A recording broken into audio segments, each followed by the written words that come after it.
4.0 CTD that was unlocked, so I locked it. All of the others on both pallets 6 and 7 are locked. Did take photos. Chris is downlinking them now. Awesome. Thanks so much, Gina. Those photos are SSC4. Copy, SSC4. And Matt, you're coming in quite broken right now. And Gina, how's this?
And Station Houston on 2, we're swapping RF, so you will lose comm inside Dragon for about a minute or so. Just a heads up.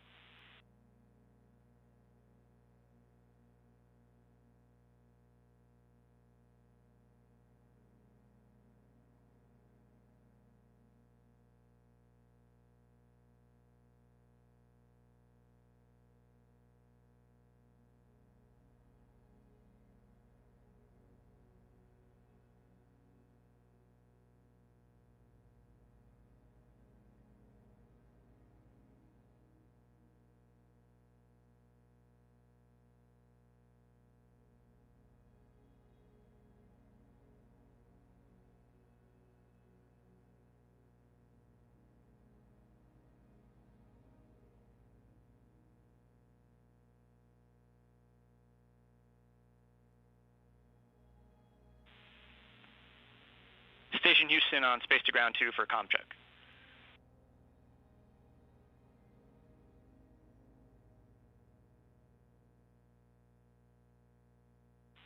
Hey, Zena, I just want to make sure I'm coming in loud and clear on 2. I know 3 was working out, 2 wasn't initially. I'm in node 2 at the moment. Let me check in Dragon.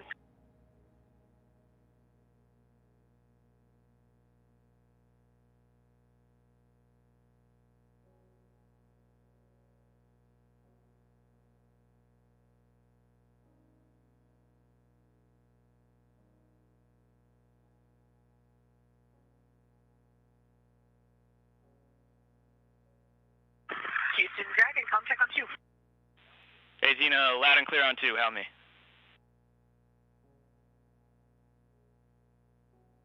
You are very garbled on 2 in Dragon. Coming in fine on station, but not in Dragon.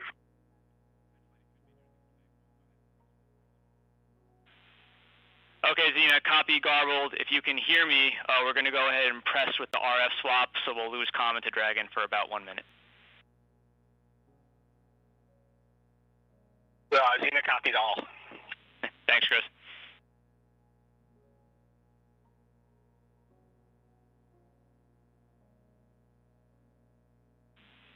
And Xena, back with you on 2 while you're in station. A couple of more cargo corrections, pretty minor ones here.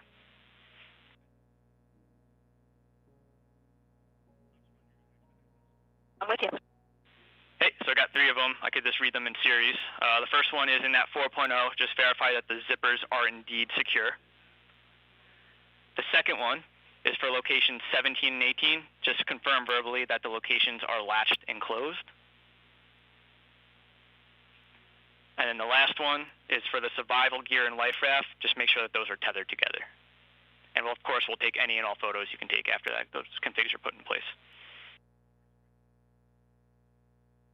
Copy, absolutely. And I can tell you from my actions the other day, which did have photos, I think this was 2 days ago now, maybe, when we did the pallet reconfig, that the raft and survival gear are tethered together and tethered to the boat.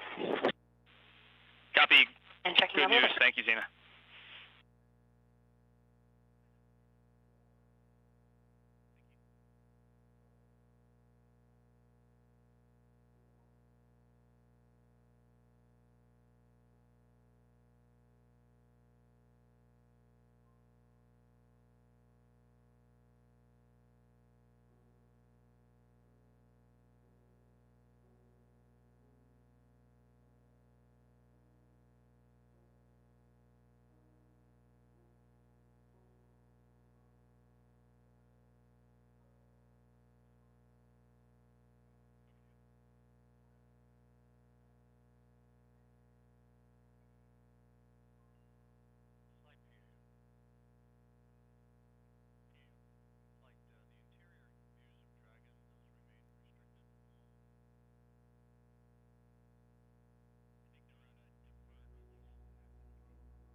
Houston, Dragon 2, location 17 and 18 secure, and verified the Velcro around the zippers on the 4.0 are secure. Awesome work. Thanks, Xena.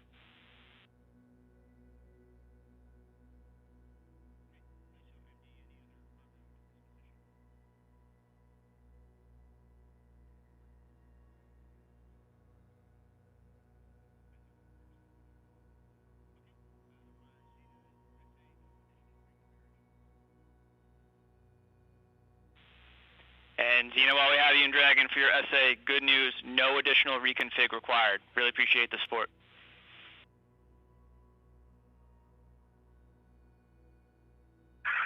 Matt, you are completely garbled in Dragon, heading to ISS.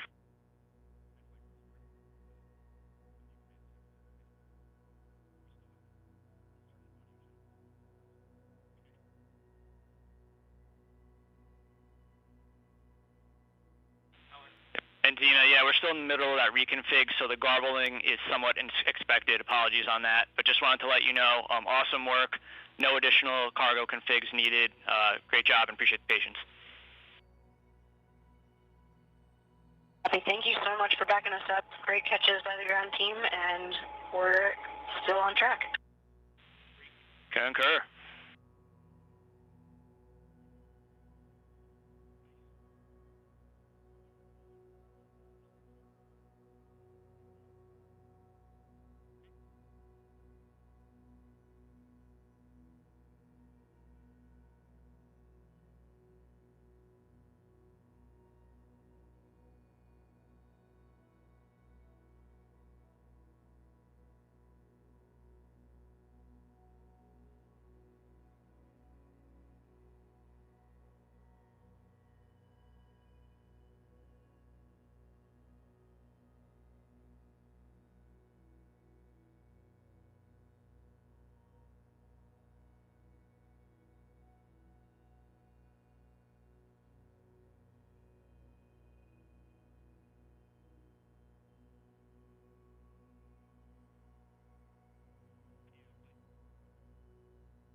on 2.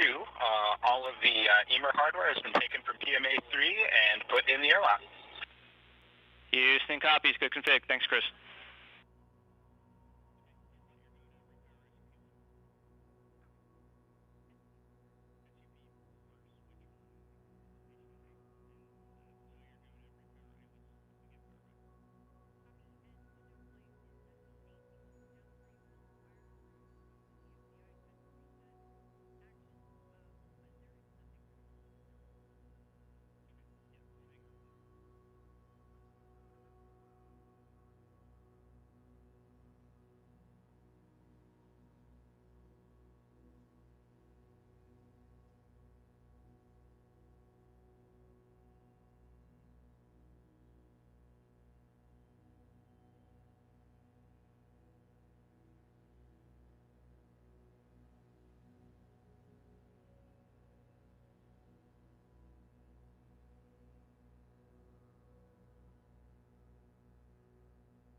Saturday, got you loud and clear.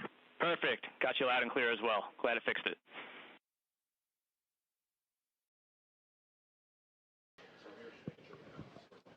Good afternoon from Mission Control in Houston and the International Space Station Flight Control Room. As the orbital sunset passes over the orbital complex, you saw briefly a view of the SpaceX Dragon Endeavour. That will be the ride home a few hours from now for the Crew 11 crew, returning to Earth a few weeks ahead of schedule, but feeling in good shape as they reported earlier today, working through the pre-departure timeline as they prepared to complete a 167-day mission with a splashdown off the coast of California in the wee hours on Thursday morning. You're looking inside the International Space Station. A variety of crew members are working to complete the final stowage of items inside the Dragon Endeavour. This has been ongoing for the past several hours. The crew has been running a few minutes behind schedule. The current undocking time for Endeavour to begin the trip home for the 4 crew members, the Dragon Commander Zena Cardman of NASA, the pilot Mike Fink of NASA, Mission Specialist number 1, who is Kimiya Yui of the Japan Aerospace Exploration Agency, and Roscosmos cosmonaut Oleg Platonov, who's Mission Specialist number 2. The undocking time of 4:05 p.m. Central Time, 5:05 p.m. Eastern Time, is likely to be pushed back by a few minutes. We do have a 1-hour undocking window available for the crew today to meet their splashdown target off the coast of California. The phasing or the time frame between undocking and splashdown is expected to be about 10.5 hours for the Crew 11 crew. If you recall, back on January 7th, NASA announced it was postponing a planned spacewalk originally scheduled for January 8th.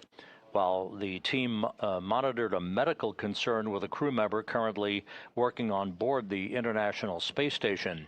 That crew member at that time and in subsequent days has been and currently is in stable condition. NASA announced the following day its decision to return Crew 11 back to Earth from the International Space Station earlier than originally planned in order to properly monitor the crew member's health on the ground.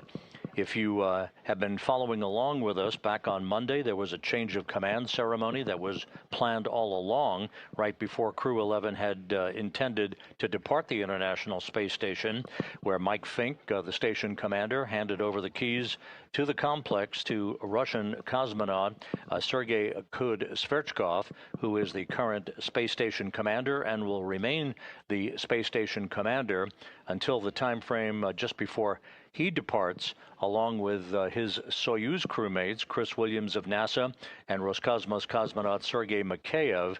That is expected to occur in the midsummer time frame. So the current undocking time is not known specifically right now. We had expected it to be 4:05 p.m. Central Time, 5:05 p.m. Eastern Time. That will be pushed back, we expect, by a few minutes, but we do expect to be able to undock within the current window.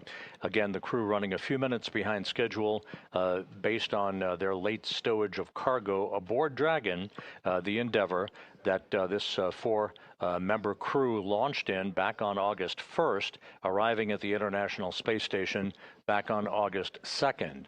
Today's return of the Crew 11 crew will wrap up a 167-day mission aboard while in orbit, 165 days of which aboard the International Space Station. The crew will have completed 2,672 orbits of the Earth in a mission spanning 70.8 million statute miles. For first-time flyers, Zina Cardman and Oleg Platonov, they are completing their first flight into space of 167 days.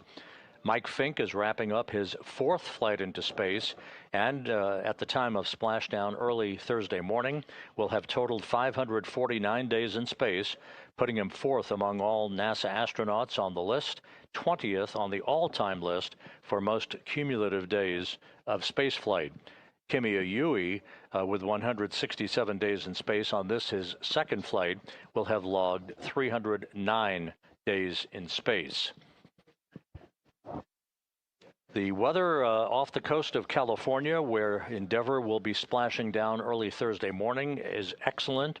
The team has been monitoring weather conditions over the past several days, and the last weather briefing that was conducted earlier this morning indicated that we expect pristine conditions off the coast of California for the homecoming of the Crew 11 crew.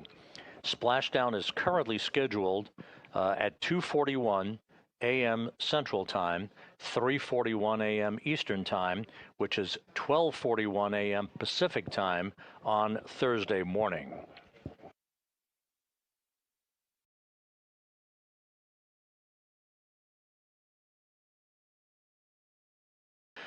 Once again, just to recap, the Crew 11 crew originally had been scheduled to return to Earth in the February 20th time frame.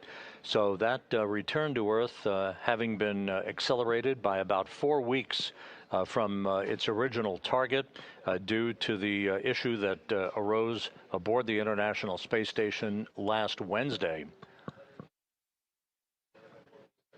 However, the crew member affected a week ago is in stable condition, has been ever since, and the crew, in fact, reported earlier today that they're all feeling very well and are ready to begin the trip back to Earth, which will span about 10.5 hours to a splashdown off the coast of California and a completion to this mission. That will set the stage for the International Space Station to be occupied by just 3 crew members for a 4-week period, not unprecedented. The commander of the station, Sergei Sverchkov of Roscosmos, his Russian colleague Sergei Mikheyev, and NASA's Chris Williams will carry the load for about a month until the arrival of the Crew 12 crew that is scheduled to launch in February to begin their own 6-month mission aboard the International Outpost and initially re-up the station population from 3 crew members to 7 crew members. Crew 12 consisting of the commander, Jessica Meir of NASA, along with NASA's Jack Hathaway, who will be the Crew 12 pilot, along with Sophie Adano of the European Space Agency, and Roscosmos cosmonaut Andrei Fedyaev.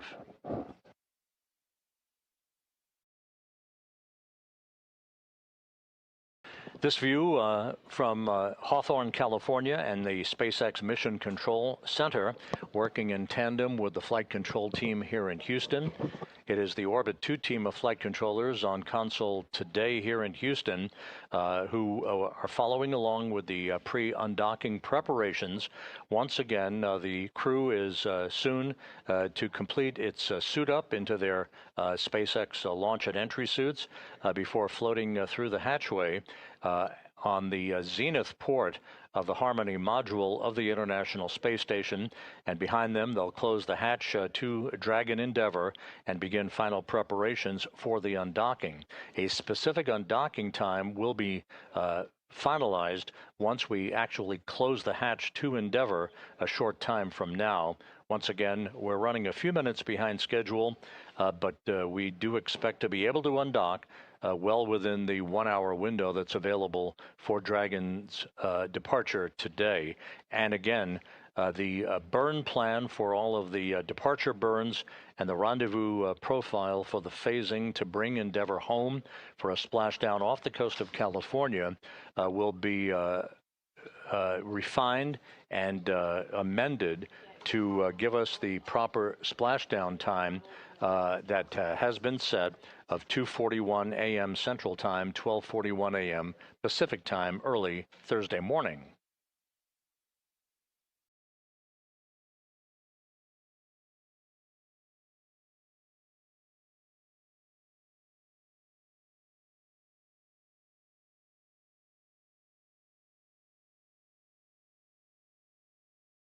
Endeavour is in good shape. All of its systems are ready to support the undocking from the zenith or space-facing port of the Harmony module of the International Space Station.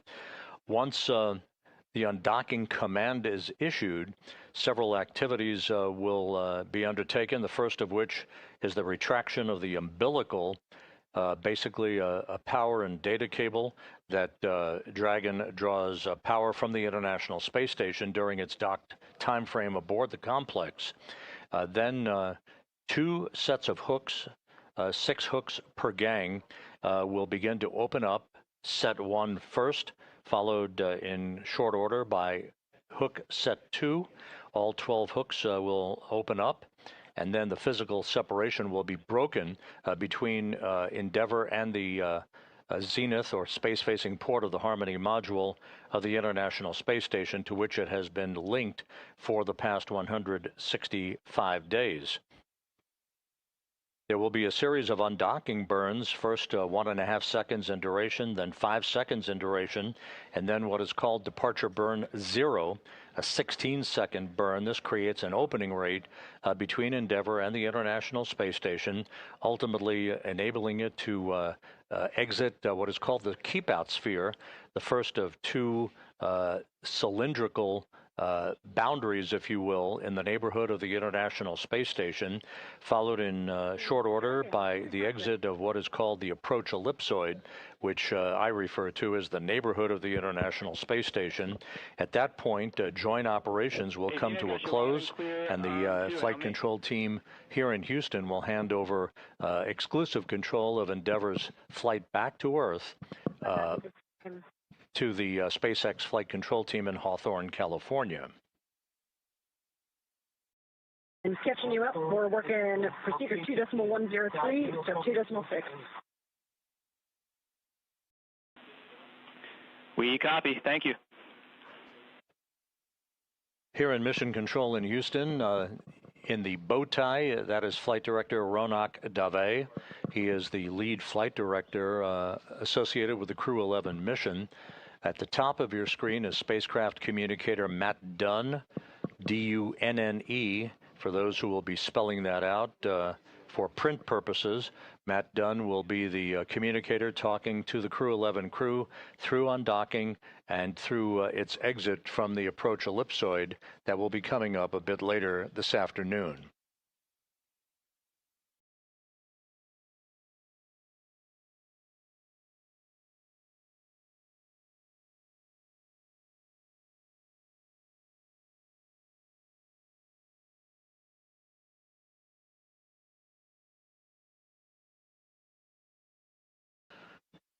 Inside Dragon, some of the crew members already beginning to strap into their seats. We do expect to have views inside Dragon here shortly.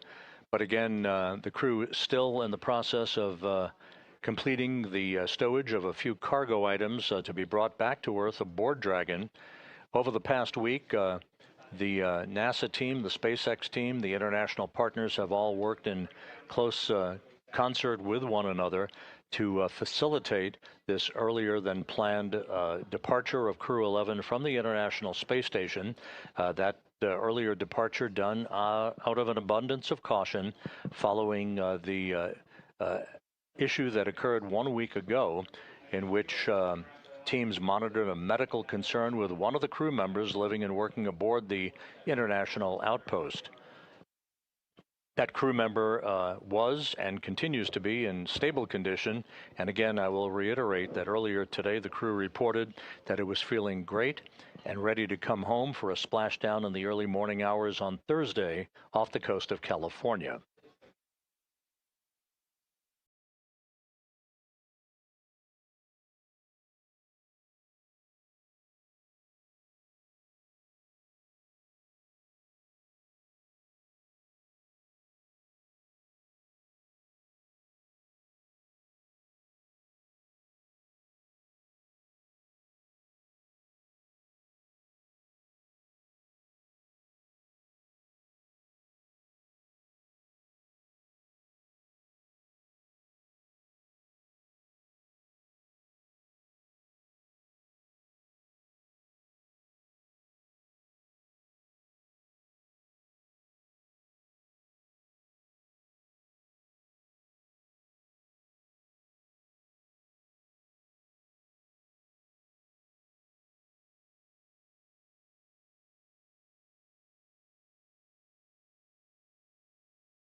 This is Mission Control Houston. We do expect to receive interior views in the Dragon Endeavour here momentarily. You're looking at a view of NASA's Chris Williams aboard the International Space Station. Checking.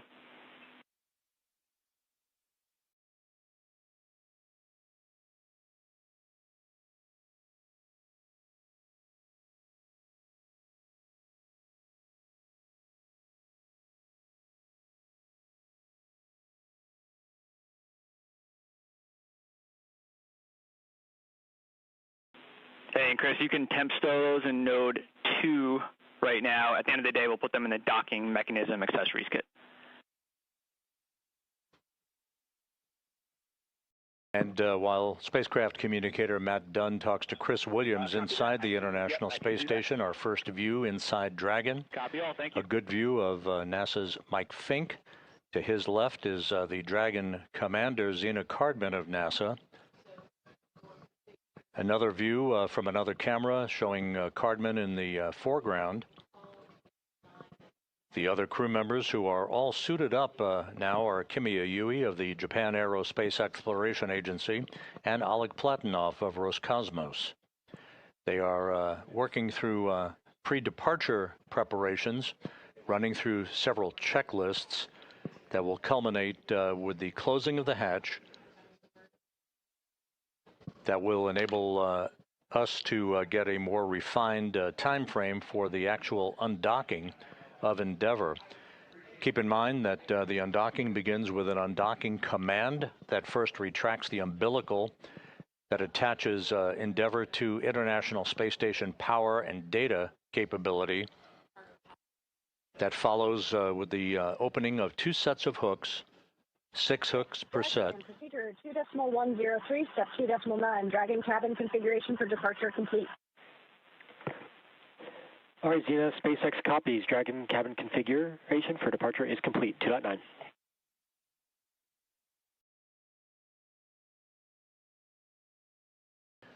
One of the items the crew completed was the swapping out of a lithium hydroxide canister that will enable the scrubbing of carbon dioxide out of the atmosphere within Endeavour during its free flight back to Earth, and a splashdown in the wee hours on Thursday morning off the coast of California.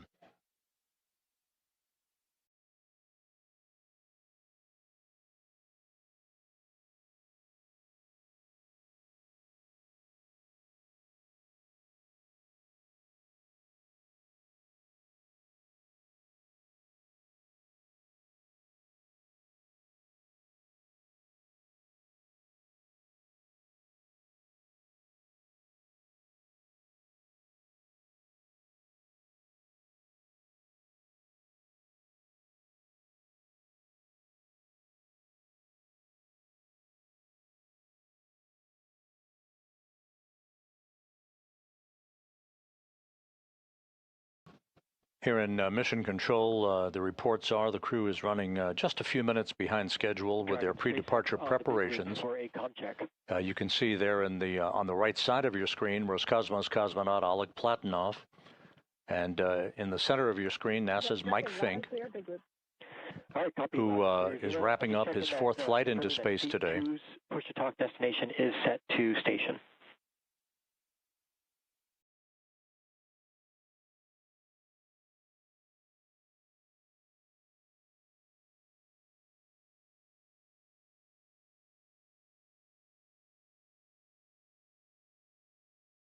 Be standing by for the actual closing of the hatch to Dragon, and we'll mark that time for you, and we'll be able to provide a more refined time for undocking a short time from now. We will indicate, however, that we will, per our programming plan, go back on the air at 3:45 p.m. Central Time, 4:45 p.m. Eastern Time with our undocking coverage, regardless of any adjustment to that undocking time.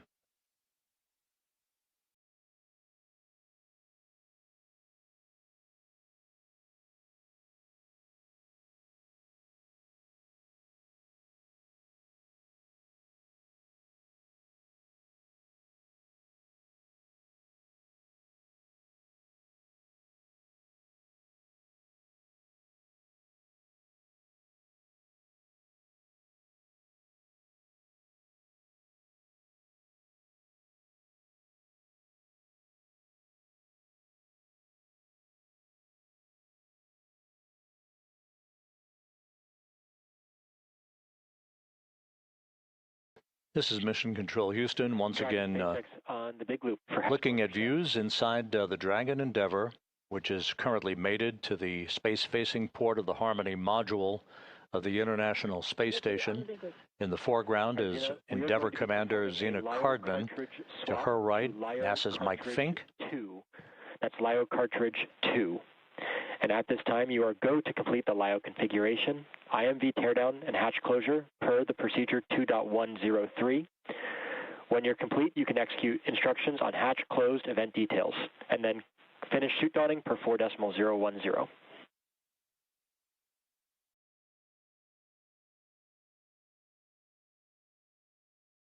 Okay, copy. We will be swapping the LIO to cartridge 2. We are go for that configuration, as well as IMV teardown and hatch closure per procedure 2.103. And then we will close out 4.010, completing those actions. And Xena Cardman acknowledging that call from the core. That's the acronym for the crew operations resource engineer. Basically the SpaceX communicator in Hawthorne, California, with instructions on several procedures that will precede the actual closing of the hatch to Endeavour, that will set the stage for our undocking sometime in the neighborhood right after 4:05 p.m. Central Time, 5:05 p.m. Eastern Time, within a 55-minute time frame after that.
As the flight control team here works to recompute our exact undocking time,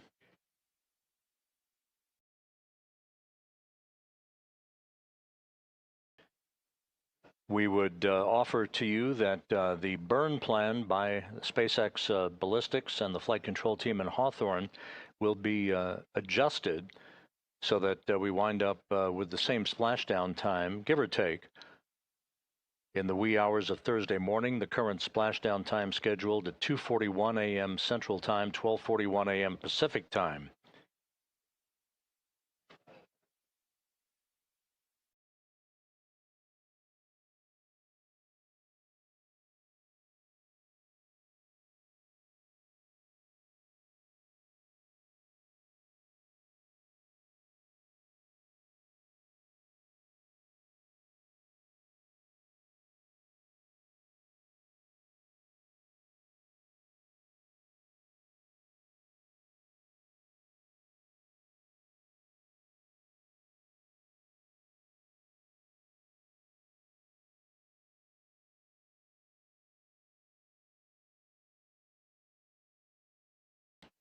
Once Dragon Endeavour departs the station, there will be a series of firings of the Draco thrusters to create an opening rate between Endeavour and the International Space Station.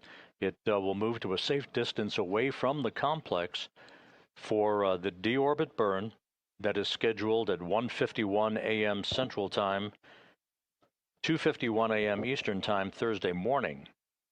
That will be a 13-minute, 15-second retrograde burn, basically a braking maneuver, to slow Endeavour down by about 87.5 meters per second, allowing it to begin the entry back into the Earth's atmosphere.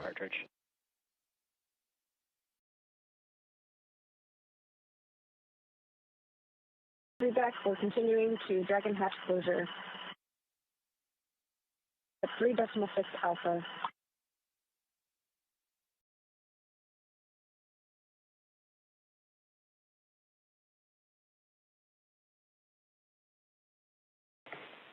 All right, SpaceX copies. We're with you at 3.6 alpha.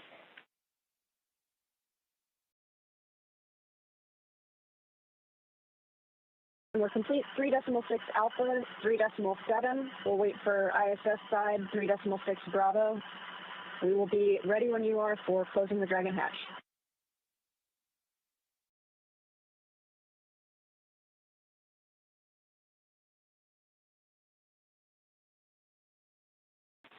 All right, we copy that. Xena, waiting on 3.6 Bravo.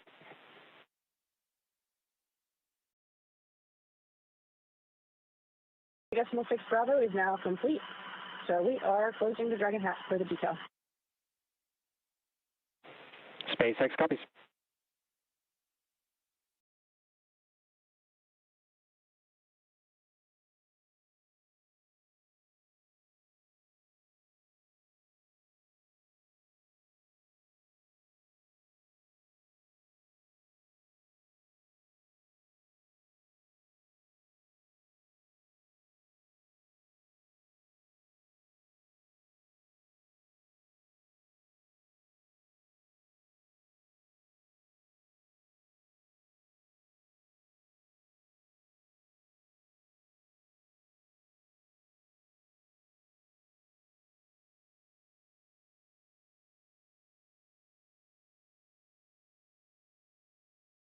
We are nearing the point of hatch closure on the Dragon Endeavour. Just a few more steps required by the crew. They're all suited up inside the vehicle, ready to begin about a 10.5-hour journey following undocking to a splashdown at 2:41 a.m. Central Time, 12:41 a.m. Pacific Time off the coast of California on Thursday morning.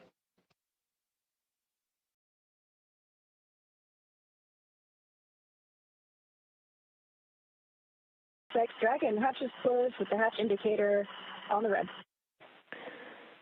SpaceX copies, hatch closed, and the indicator is verified. And Xena Cardman confirming that Dragon's hatch is closed at 2:29 p.m. Central Time, 3:29 p.m. Eastern Time.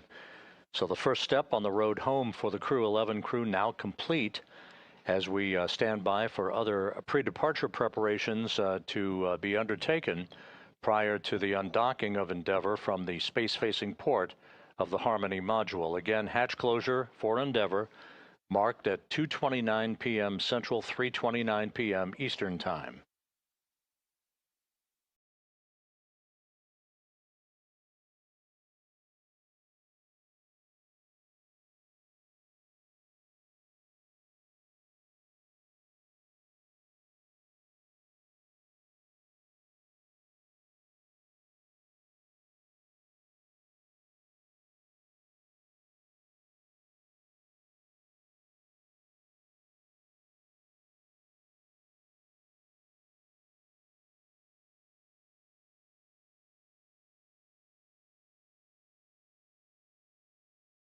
SpaceX Dragon Big Boost PPRB ISO valve in location 1 is verified open. Dragon interior is secure, waiting for your go to procedures.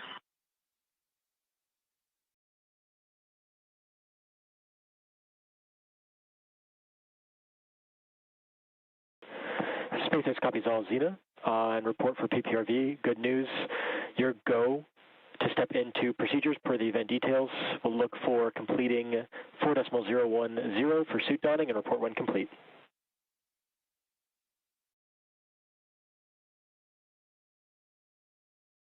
So, section 4 of 4.010 will complete. Houston, station on 2. We're complete with our sides of step 3. Do you need those photos downlink now, or should we just proceed with step 4?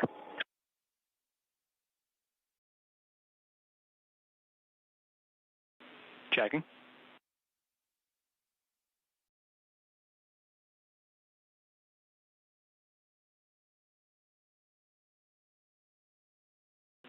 And Chris, we'll take the photos when we get them whenever, so we're ready for step 4. No rush.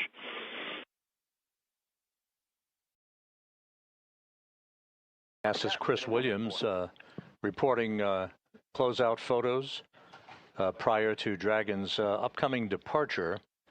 We're in the process of completing the refinement of an undocking time, but we only expected to be just a few minutes behind the original plan.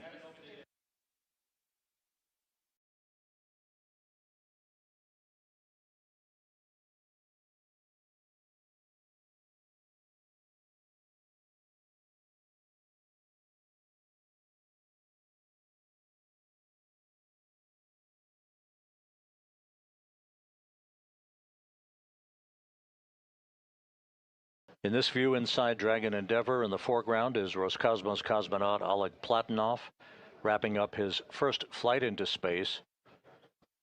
Across the spectrum of this view is the pilot of Endeavour, Mike Fink of NASA. To his left, Xena Cardman, the commander of the vehicle. And just out of the field of view is Kimiya Yui of the Japan Aerospace Exploration Agency.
Yes.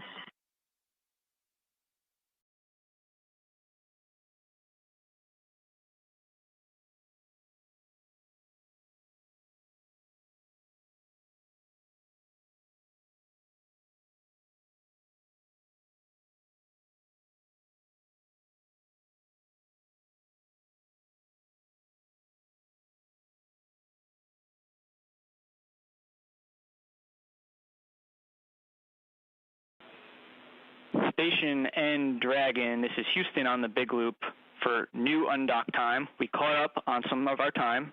New undock is 22:15. That is 2215. How copy?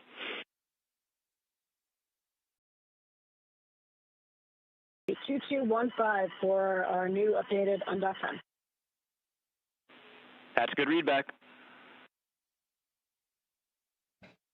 And Houston's spacecraft communicator, Matt Dunn, reporting to Endeavour Commander Zena Cardman that our new updated undocking time, the undocking command itself that triggers the umbilical retraction and the opening of the hooks is going to be at 4:15 p.m. Central Time, 5:15 p.m. Eastern Time, but the actual physical separation that we mark undocking to will be 5 minutes after that. So we expect physical separation of Endeavour from the station at 4:20 p.m. Central Time, 5:20 p.m. Eastern Time.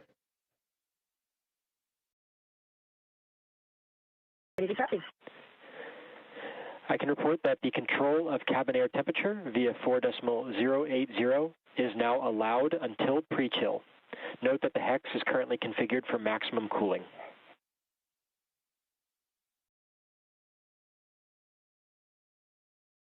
Okay, thanks. We've got 4.080 as an option for temperature adjustment.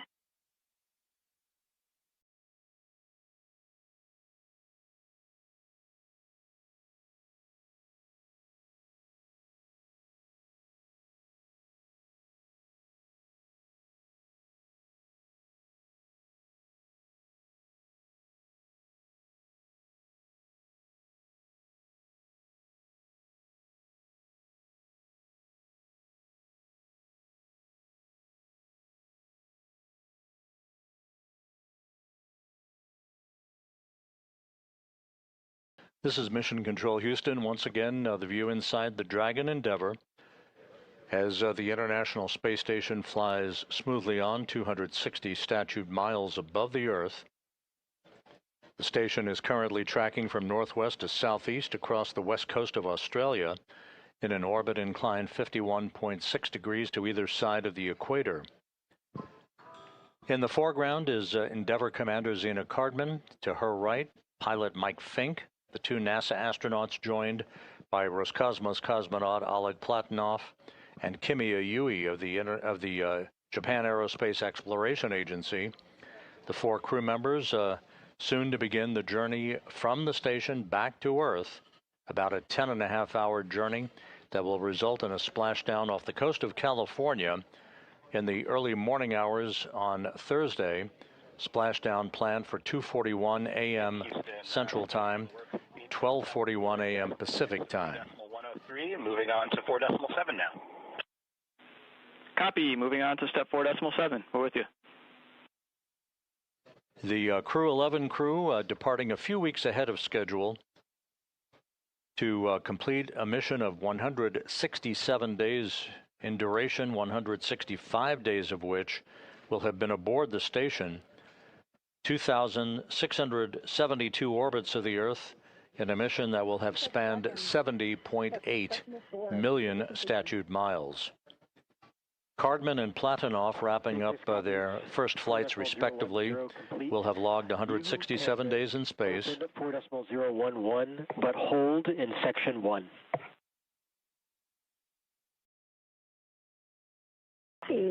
Activating 4.011, but holding in section 1.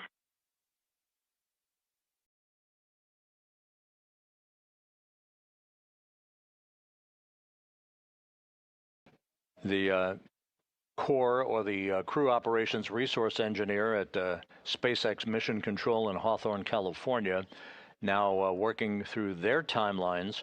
The next step will be leak checks for the four crew members on their launch and entry suits. Cardman and Platonov will have logged 167 days in space at the completion of their first flight. Mike Fink, with this mission, wrapping up his fourth flight into space, and a total of 549 days in space, good for fourth among all NASA astronauts and 20th on the all-time list for aggregate days in space. Kimiya Yui completion of his second flight into space, will have totaled 309 days off the planet.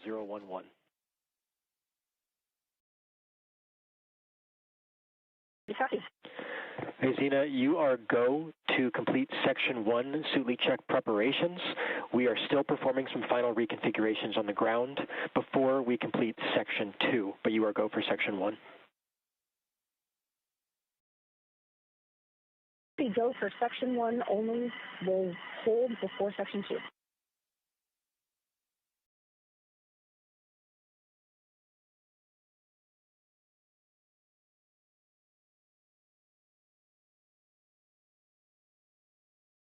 Throughout the course of the day today, all of the departure preparations have gone smoothly. Again, the crew reported earlier today that it was feeling in great shape, the Crew 11 crew, ready to come home to wrap up their mission, albeit a few weeks ahead of schedule.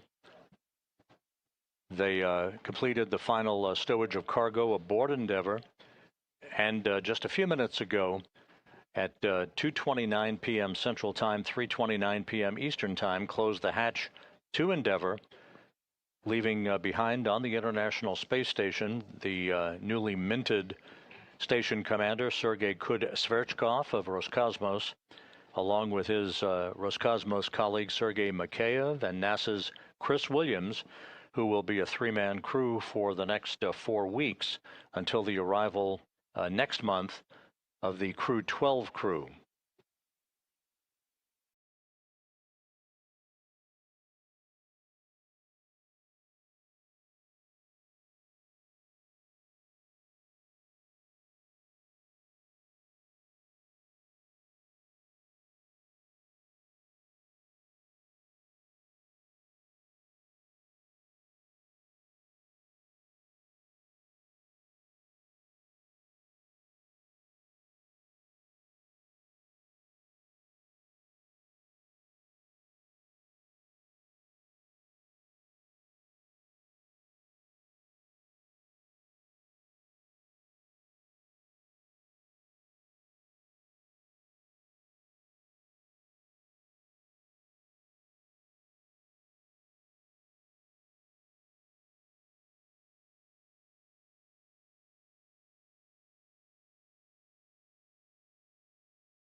SpaceX Dragon, Big Loop, step 1.8 TRS complete.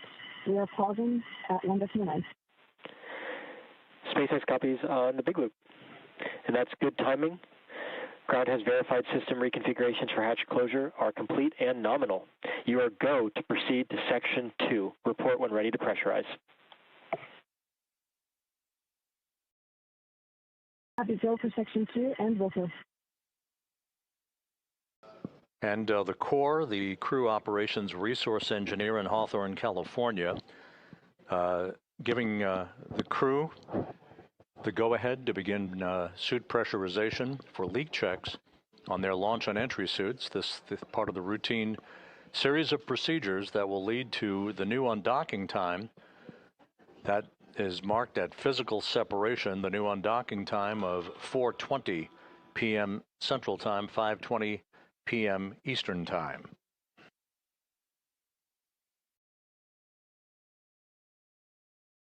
SpaceX Dragon, step 2.2, ready to pressurize.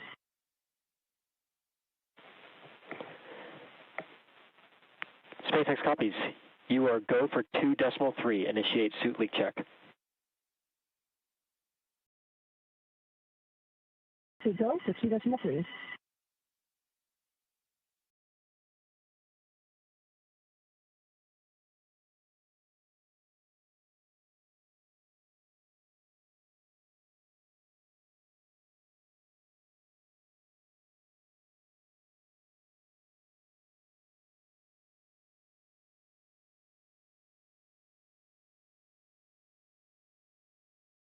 And the report is the suits are being pressurized for the 4 crew members aboard Endeavour. Again, part of the routine leak check activities that will ensure that those suits are airtight and ready to support the undocking of Endeavour from the International Space Station.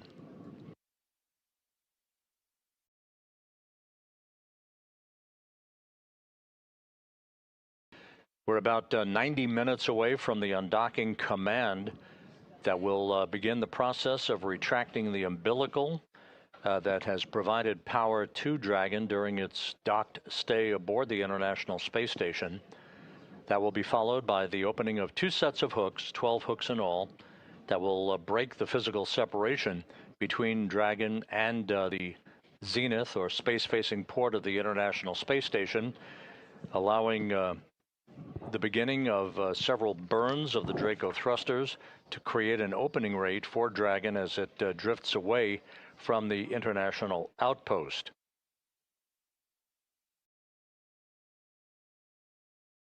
The deorbit burn that will begin Endeavour's trip home out of low Earth orbit is scheduled at 1:51 a.m. Central Time, 2:51 a.m. Eastern Time, Thursday morning. That will be a 13-minute, 15-second braking maneuver to slow Endeavour down by 87.5 meters per second, allowing it to drop out of orbit for its high-speed entry back into the Earth's atmosphere.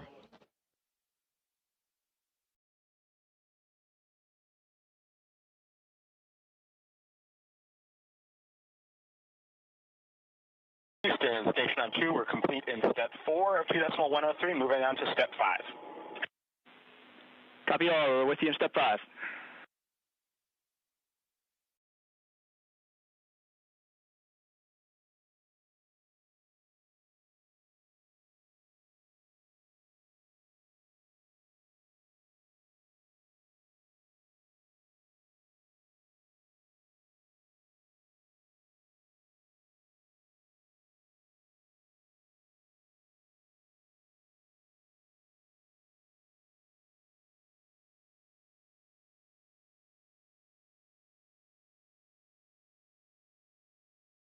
SpaceX Dragon, sub 2.5, nominal seat leak check. SpaceX copies on the big loop. We concur 4 nominal leak checks.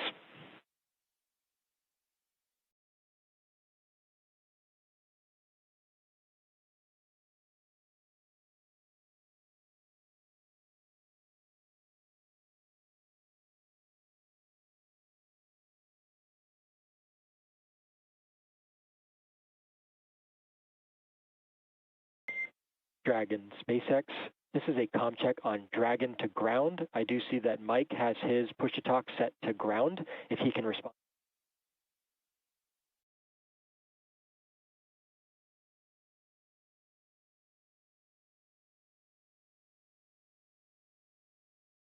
SpaceX Dragon, C3 speaking. Howdy.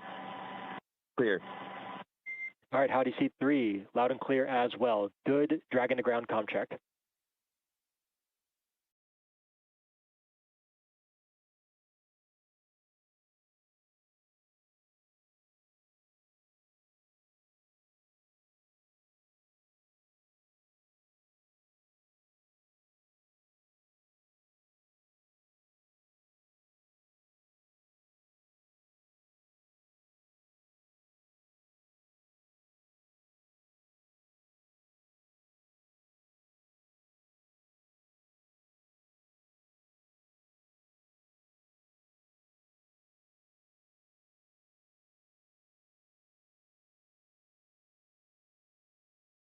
This is Mission Control Houston. With the successful completion of the leak checks on the 4 crew members for Crew 11 aboard the Dragon Endeavour, 4 good suits reported and confirmed by the SpaceX engineers at their mission control room in Hawthorne, California. So just a quick recap. The crew loaded all of the cargo aboard Endeavour that will be brought back to Earth for a splashdown in the wee hours Thursday morning off the coast of California. They closed the hatch between the station and Dragon at 2:29 p.m. Central Time, 3:29 p.m. Eastern Time. All of this pointing towards the undocking of Dragon from the space-facing port of the Harmony module of the International Space Station. The updated undocking time is now scheduled at 4:20 p.m. Central, 5:20 p.m. Eastern Time, leading to a splashdown early Thursday morning off the coast of California at 2:41 a.m. Central, 12:41 a.m. Pacific Time. There's a view of the Dragon Endeavour with the 4 crew members in good shape, all suited up, ready to begin the journey home to wrap up 167 days in space. We will be back within the hour for the undocking coverage, in which we'll be joined by Hawthorne, California, and SpaceX. For all of that activity, be sure to tune us back in at 3:45 p.m. Central, 4:45 p.m. Eastern Time for undocking of Endeavour from the International Space Station to begin the journey back to Earth. For now, we'll wrap up our hatch closure coverage.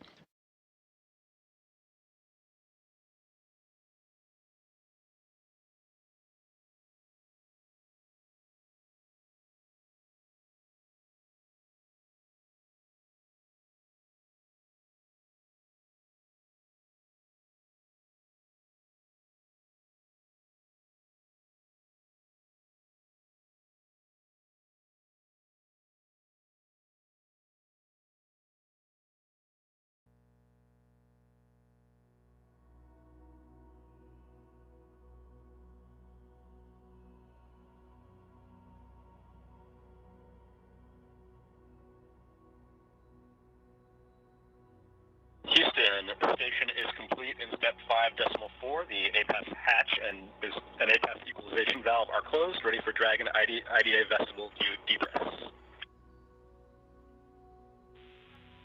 Houston copies all. Thanks, Chris.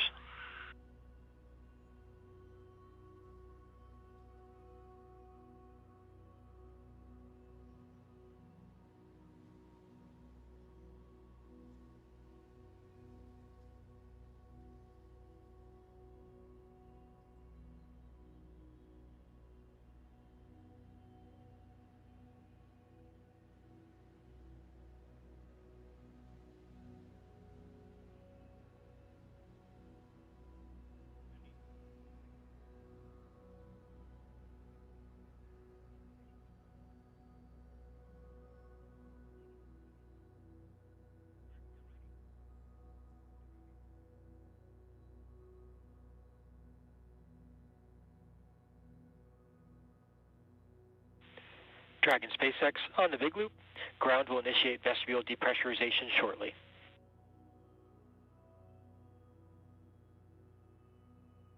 Dragon copies on the big loop.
Houston, Dragon on the big loop for Goodwood.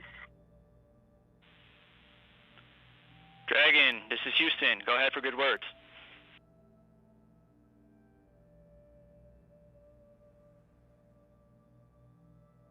Thank you, Houston. I'd like to pass it off to my crewmates for a few words of gratitude to the whole team, starting with Mike. Yeah, to all of our friends in Houston and Huntsville and Munich and Scuba and Soup Muscly. What an adventure we've had together. We are very grateful to have worked with you to accomplish 5.5 months of very strong work, and you guys led the way. We really appreciate it. We accomplished our science goals. We had every docking port full at one time. We had 3 USOS cargo ships, and it's been really busy. But I think what I'm going to remember most is the camaraderie we had across the planet. That's really symbolic of 25 years of continuous habitation aboard the space station, which is a feat of engineering and feat of diplomacy. I'm glad we could all work together in space. So thank you very much, and special thanks to my crewmates. You are just wonderful human beings and extremely professional astronauts. And when we first started, we only had 2 flown astronauts. Now all of us are flown. Congratulations. I'm really glad to have shared it with you. Over.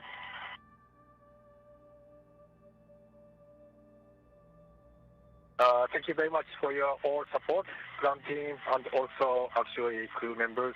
We helped each other, and ground all included. So because of that, our stay in ISS was so comfortable and enjoyable. I really enjoyed, and I think also we accomplished a lot. So I believe this is one of the greatest expeditions. So thank you again for everybody, including crew. ありがとうございました。That's it.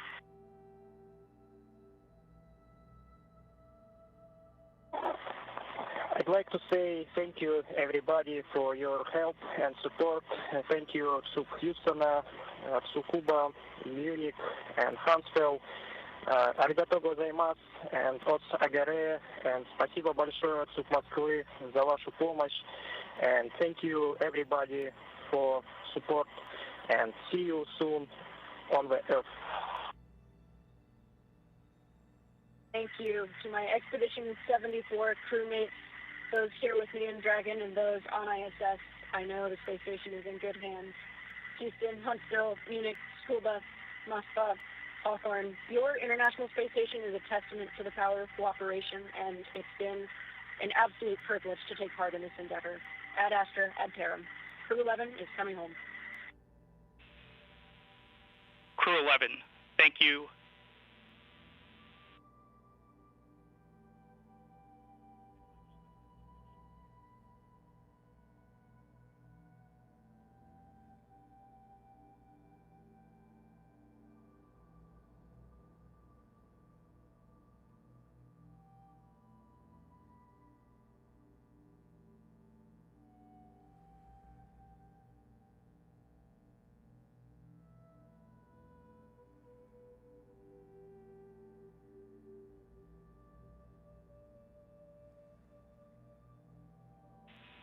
And Crew 11, they weren't going to let me talk without blocking me on the S-band arrays there. So thank you so much for your exemplary representation of cooperation, teamwork, hard work, and compassion on our orbiting outpost. We're all grateful for your operations and your friendship over the past 5.5 months. The ground teams around the world, thank you for your good words. We're looking forward to seeing you back on the ground safe. Godspeed. We'll keep the French fries warm.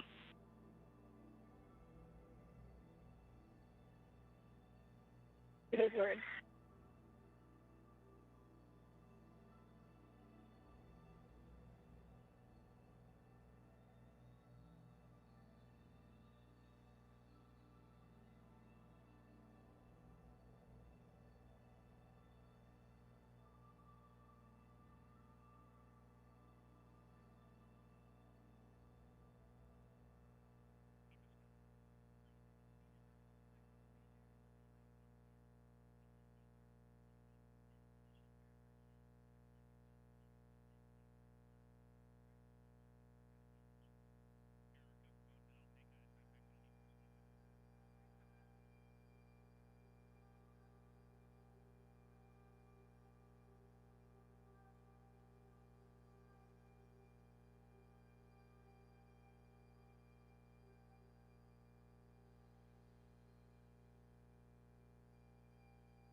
Station Houston on 2 for Chris.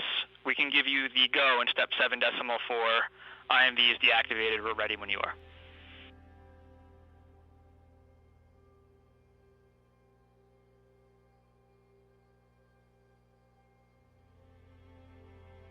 And Houston, station on 2, I copy a go in step 7.4. I'm working 7.1 right now. Copy all.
Dragon SpaceX on Dragon to ground for tablet timelines.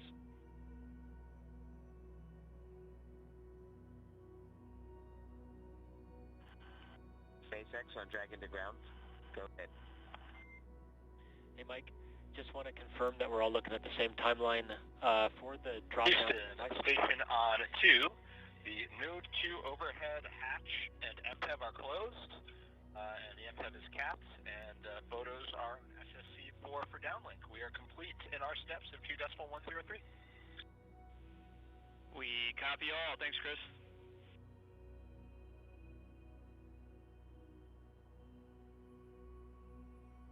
Dragon SpaceX back And with you. SpaceX, sorry, could you say that again, please? Wilco, yeah, repeating the call for tablet timelines. For the drop-down list, just want to confirm we're all looking at, we're going to be on timeline 2. This is 1:15 descending San Diego down. How copy? Timeline 2, 1:15 San Diego down. Copy. All right, thanks for that confirmation. Obviously, we are targeting that undock time of 2215. That's going to push the docking events back about 15 minutes, but once we get into free flight and the downhill, everything should start to sync up again.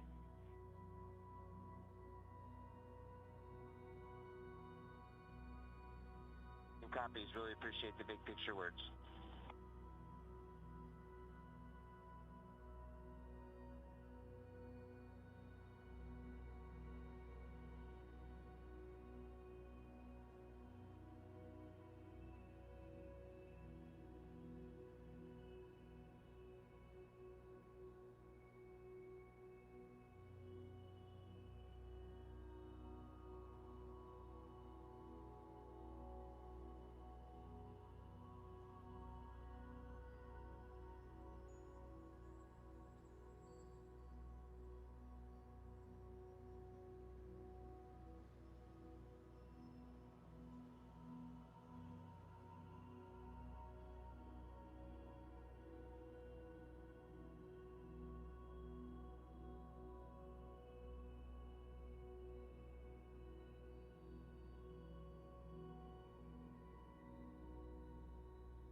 Dragon SpaceX on the big loop. We had a good vestibule leak check. Stand by for residual depressurization.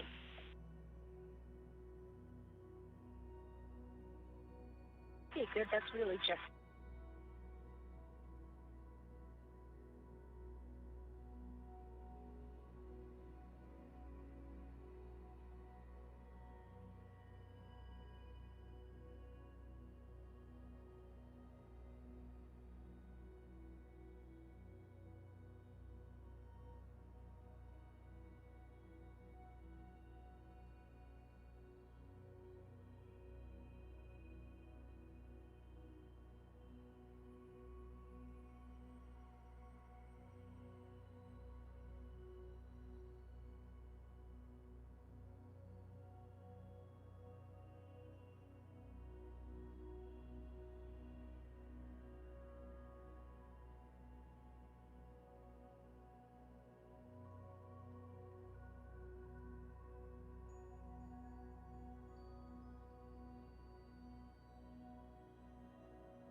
Station Houston on the big loop for Chris.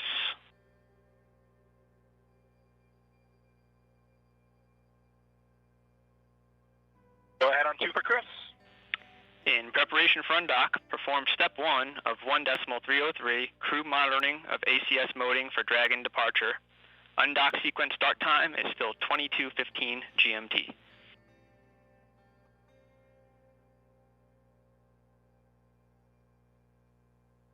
Copy. Perform step 1 of monitoring ACS moding. 22:15 is the undock time. I'll get that in work. Good readback.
Dragon SpaceX on the big loop.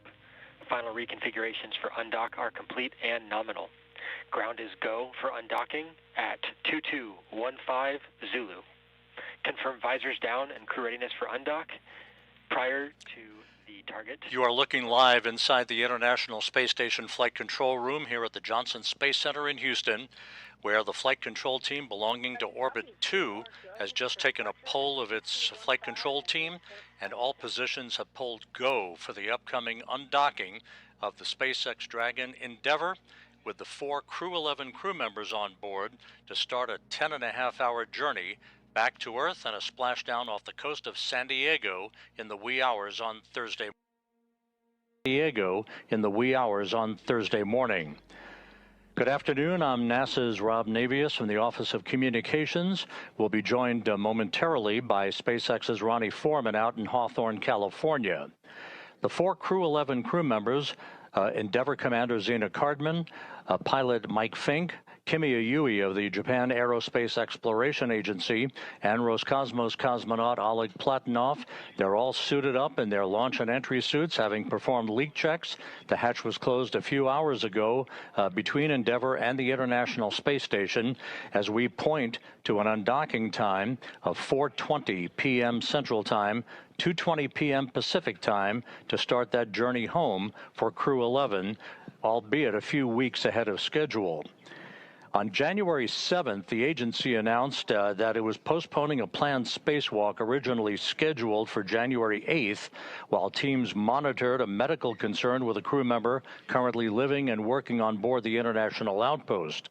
Since then, that crew member has been stable, with no issues reported. That crew member forcing NASA to decide rather rapidly the following day that it was going to return Crew 11 to Earth a few weeks ahead of schedule, with the intent in mind to properly monitor the crew member's health in returning to space and once back on Earth.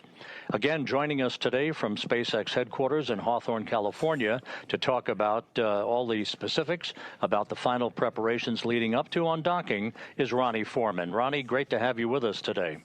Thanks very much, Rob.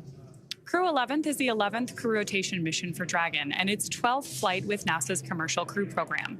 As you mentioned, Crew 11 launched last year aboard a Falcon 9 rocket on August 1st, 2025, and docked with the station the next day. Right now, the crew is currently suited, and the Dragon and station hatches are both sealed in preparation for Dragon's departure.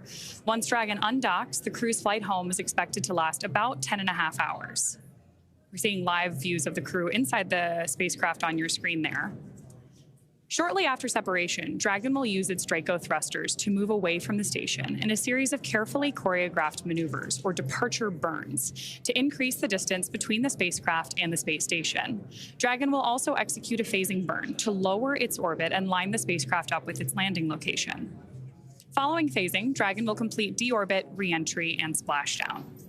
During the deorbit sequence, several events will occur, including trunk separation, closure of the nose cone, a deorbit burn, deployment of the drogue and main parachutes, and finally splashdown. Of course, the Crew 11 astronauts will be able to follow all of that on the screens inside the spacecraft that you see there right now. Dragon is targeted to splash down off the coast of San Diego, California on Thursday, January 15th at approximately 12:41 a.m. Pacific, which is 2:41 a.m. Central, where it will be picked up by a SpaceX recovery vessel, and our recovery teams will help egress or exit the crew from the spacecraft.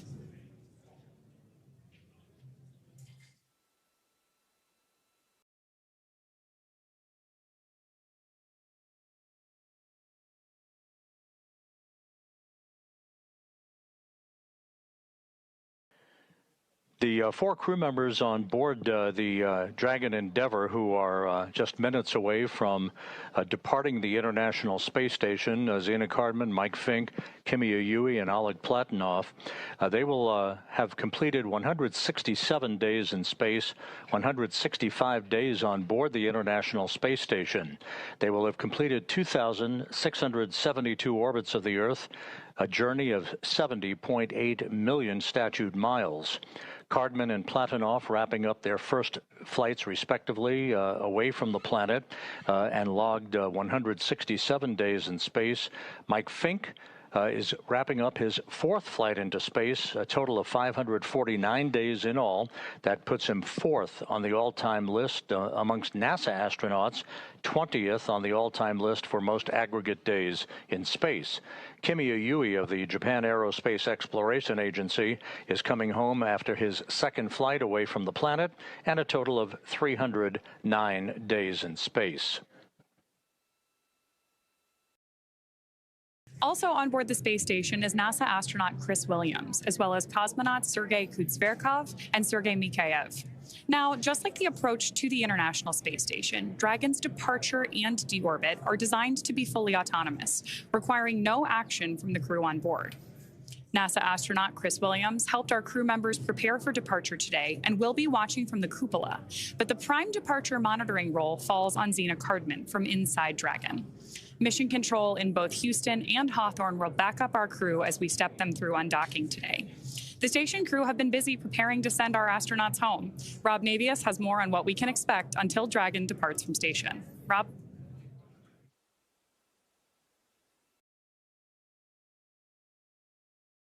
The road toward the undocking of the International Space Station just a few minutes from now began actually with the decision by NASA last week to bring the Crew 11 crew home just a few weeks ahead of schedule, originally targeted for a homecoming about the third week in February.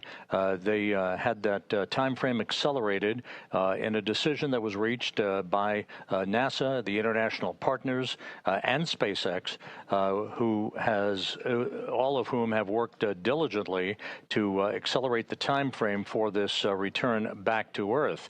Back on Monday, Mike Fink, the commander of the space station, participated along with the rest of his crewmates on the station in a change of command ceremony in which he handed over command of the station to Sergei Kud-Sverchkov, the Roscosmos cosmonaut. This would have occurred regardless of when Crew 11 was ready to depart, but the change of command was conducted on Monday morning. Earlier today, as the crew began final preparations prior to undocking, the crew reported that it was feeling very well, in good shape, ready to begin the journey back to Earth that will start with the undocking command that is scheduled about 7 minutes from now. That command will trigger the retraction of an umbilical that has provided power to Dragon while docked to the zenith or space-facing port of the International Space Station. That will be followed by the opening of 2 sets of hooks. Those hooks, 6 hooks per set, they will open up to break the physical connection between the station and Dragon Endeavour.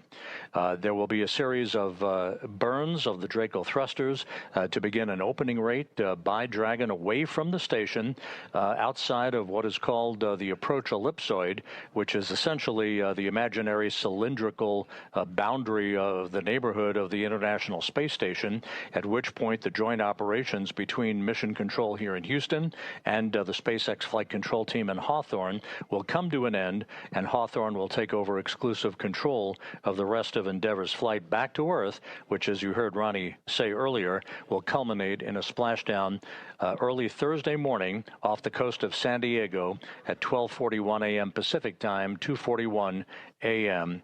Central Time. Ronnie, you have more details about what will be involved as we approach the time of the undocking command. Thanks, Rob. So right now we are standing by for that next call from Mission Control, and we'll keep ourselves plugged in so that you can hear, as well as we can, the next updates from our team. Right now, separation is set for approximately 2:20 p.m. Pacific, 5:20 p.m. Eastern, which is just about 11 minutes from now. As we mentioned earlier, just like its approach to the space station, this departure for Dragon and the subsequent deorbit are designed to be fully autonomous, requiring no action from our crew. Departure is typically faster and easier, since the crew won't have to stop at any waypoints we see, like when the spacecraft arrives. We take particular care, as Rob noted, when we enter the approach ellipsoid and then when we depart again. Once the undocking sequence is complete, Dragon will use its Draco thrusters to move away from the station in a series of 4 departure burns, which are carefully choreographed spacecraft maneuvers that increase the distance between the spacecraft and the space station. From there, a phasing burn will place Dragon on a trajectory to align it with that splashdown site. As we've had a couple of views here on our screen previously, our crew is inside Dragon right now. They are suited up as we are entering a dynamic phase of flight. We may hear a call out for the crew to also pull their visors down ahead of that actual undocking event itself.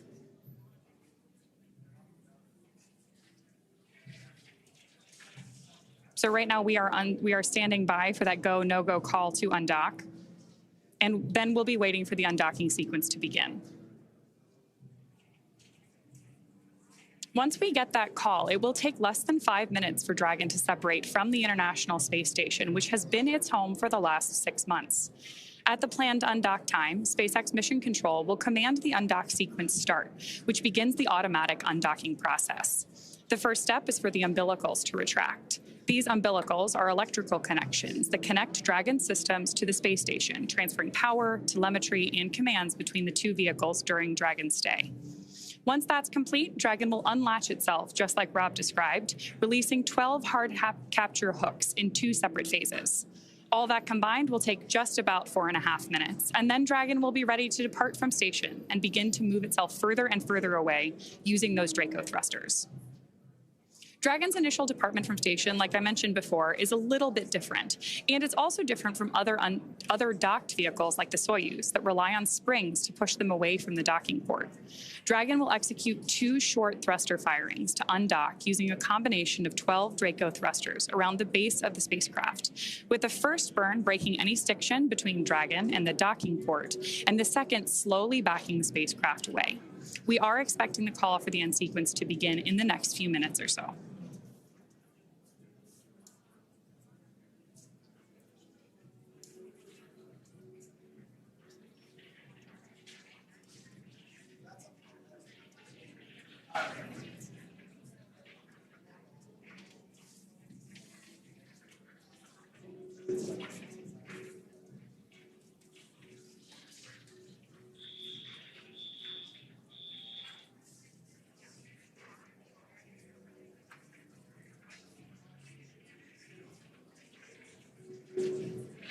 As we continue to wait for that confirmation call for undocking, the view on your screen right now is at Mission Control Houston.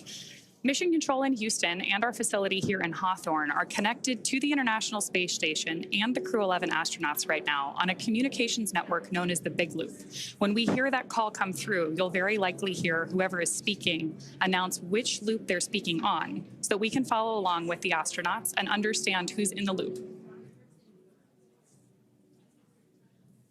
On the right-hand side of your screen now, you've got that view of Mission Control Hawthorne as well.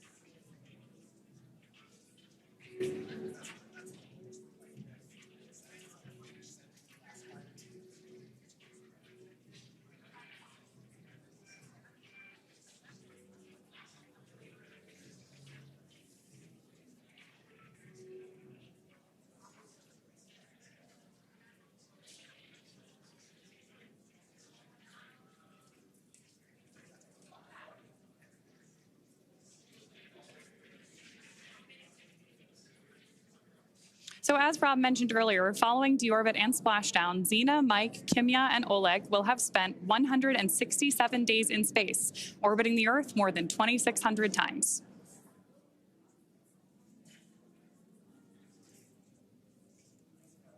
Crew 11 saw the arrival of 5 visiting vehicles since their arrival in August, including SpaceX's CRS-33 resupply mission, Progress 93, Northrop Grumman's 23rd resupply mission, JAXA's HTV-X1, and Soyuz MS-28. They also saw the departure of 3 visiting vehicles, including NASA's SpaceX Crew 10, Progress 92, and Soyuz MS-27. Mike Fink will have spent 549 days in space, the 4th most cumulative spaceflight time by a U.S. astronaut and 20th on the all-time list, as Rob noted earlier. Kimya Yui on the Big Loop, undock sequence commanded.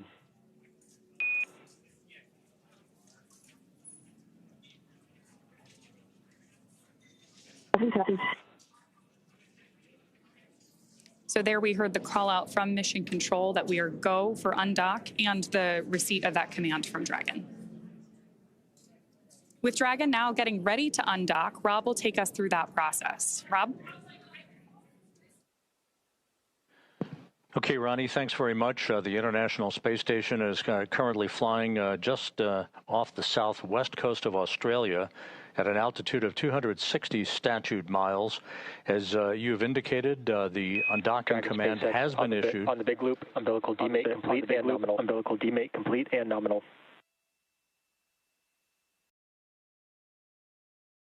The hooks are beginning to drive. Again, 2 sets of hooks, 12 hooks in all. Once they're open, then Dragon will be free to begin its journey away from the Earth, from the space-facing port of the Harmony module of the International Space Station. There will be a series of burns. There will be 2 so-called undocking burns. The first will be 1.5 seconds in duration. The second, 5 seconds in duration, followed by 2 so-called departure burns one of 16 seconds in duration, the second of 22 seconds in duration. That will accelerate Dragon's rate of separation from the International Outpost to a point in which it will exit the so-called keep-out sphere, and then ultimately the approach ellipsoid to begin the rest of its journey.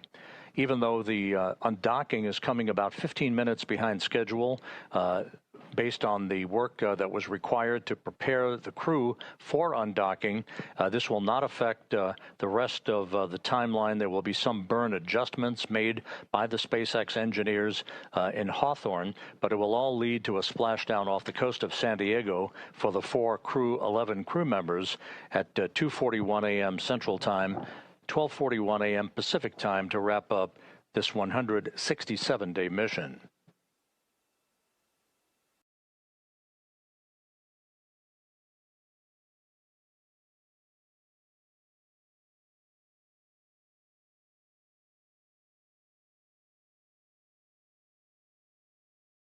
This view of Endeavour at the zenith or space-facing port of the Harmony module, what Ronnie mentioned, the CRS-33 cargo craft, that is docked to the forward port of the Harmony module and will remain in place until after the next crew, the Crew 12 crew, arrives at the station in a few weeks. First set of hooks open, nominal. First set of hooks open, nominal.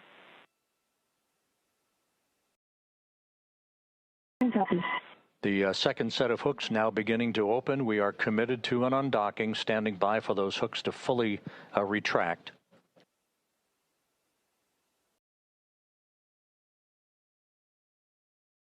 The departure of Endeavour will leave Sergei Kud-Sverchkov, NASA's Chris Williams, and Roscosmos' Sergei Mikheyev as a three-man crew for the next few weeks until Crew 12 arrives.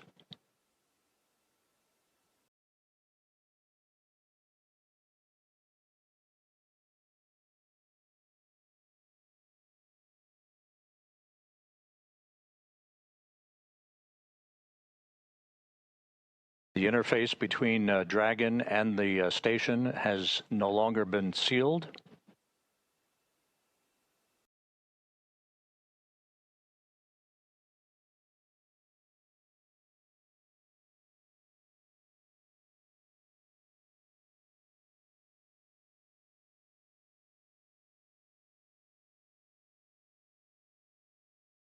Standing by for physical separation.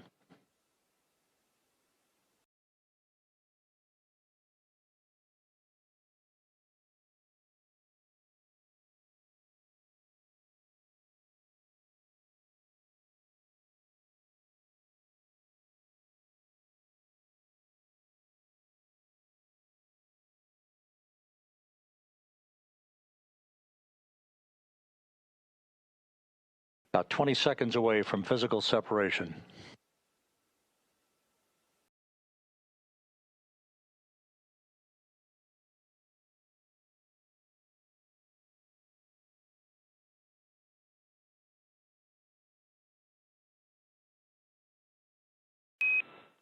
Dragon SpaceX, all hooks open, nominal. SpaceX, all hooks open, nominal. Undocking confirmed. Endeavour begins its journey home with the Crew 11 crew. Undocking Dragon confirmed. SpaceX, separation confirmed. Dragon SpaceX, separation confirmed.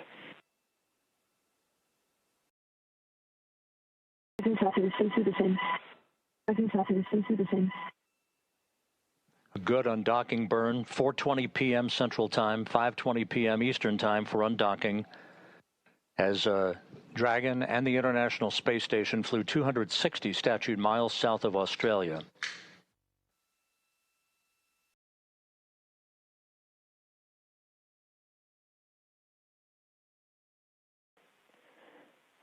Dragon SpaceX on the big loop. Depart, burn 0 complete. So we've had 3 good departure burns. The undocking burns 1 and 2, departure burn 0.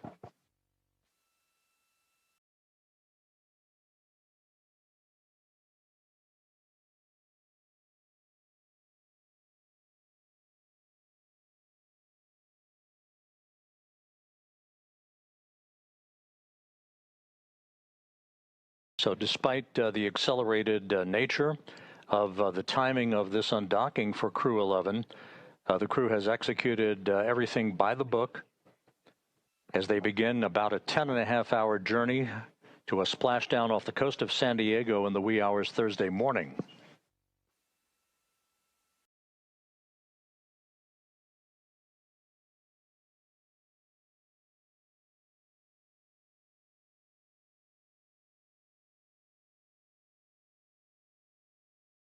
Houston, station on 2, ISS thrusters are enabled. Houston copies. That the voice of Chris Williams of NASA on board the station as we look inside Dragon over the shoulders of Zena Cardman and Mike Fink.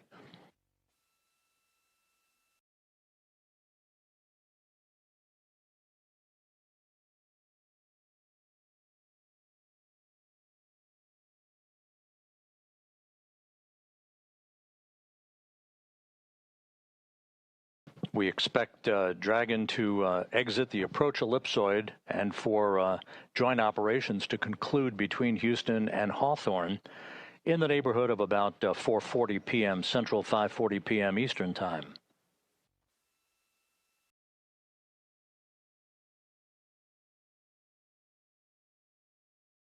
Coming up is Endeavour's departure and exit from the keep-out sphere, the first of these two boundaries that are used to essentially measure the neighborhood of the International Space Station during rendezvous and departure operations.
Once again, the view over the shoulders of Zena Cardman and Mike Fink, Endeavour's commander and pilot, the two NASA astronauts, amongst the 4 Crew 11 crew members heading home for a splashdown early Thursday morning off the coast of San Diego. We're coming up on Depart Burn 1 and then the exit out of the keep-out sphere as you look at the flight control team at SpaceX's headquarters in Hawthorne, California. As Rob mentioned, we are now standing by for that departure burn 1. And at this point, because Dragon has disconnected from the International Space Station, it's relying entirely on its own power sources from batteries and generated through solar cells, instead of taking power and telemetry from the space station. You can follow along with the telemetry that we're tracking in Mission Control at the bottom of your screen. When we step into this departure burn, you'll see the initial distance between Dragon and the space station increase further. You also may see the rate come back up. The thrusters on board the Dragon spacecraft are located in the service section, and this burn will last about 22 seconds. In that lower graphic right now, you can see that we're activating some of those micro adjustments as we follow along.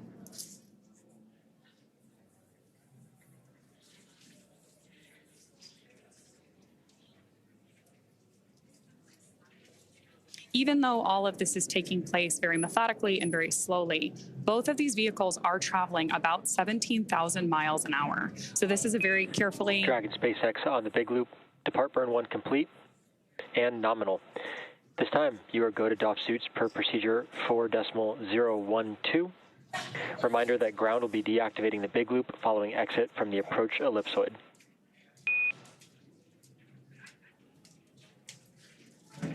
We are go for 4.012 suit docking with a nominal depart burn, and we will be reconfiguring the big loop once we get out of the ellipsoid.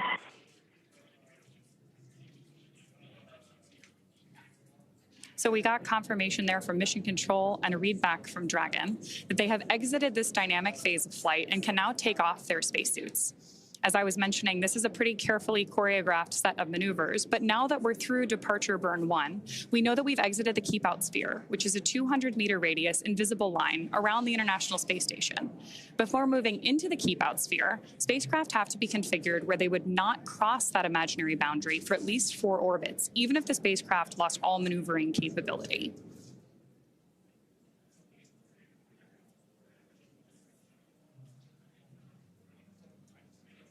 This safety zone is set up to govern any visiting spacecraft, Dragon or any of the others we mentioned earlier in the webcast, when they're arriving or departing from the space station. Some beautiful views of the Earth from up in space there on your screen right now, too. And now that we are focused primarily on Dragon, as Rob mentioned, because the vehicles have now separated, you're following along with the speed and altitude of Dragon in the lower left-hand corner of your screen.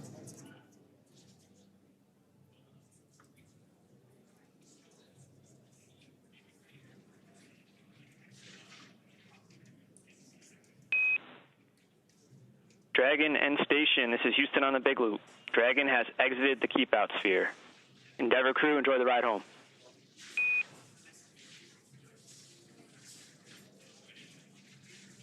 Endeavour crew copies on the big loop. Thank you. So there we heard confirmation from both teams again that we have exited that keep out sphere. And now we're waiting for Dragon to exit the approach ellipsoid, or AE for short, which is another imaginary shape. This time a 3-dimensional ellipsoid, kind of a football shape, measuring 4 kilometers by 2 kilometers by 2 kilometers in the same family as that keep out sphere. One of the key differences with the AE, though, is that vehicles outside of it have to be on what we call a 24-hour safe free drift trajectory. Instead of the 4 orbits we mentioned earlier, that means that a spacecraft would not cross into the approach ellipsoid for at least 24 hours again, even if it lost all maneuvering for that call-out, once we hear confirmation that Dragon is outside of the AE. So to recap what brought us to today, the hatches between the International Space Station and Dragon were closed earlier today at approximately SpaceX Crew Dragon, cabin mic, com check, how do you read?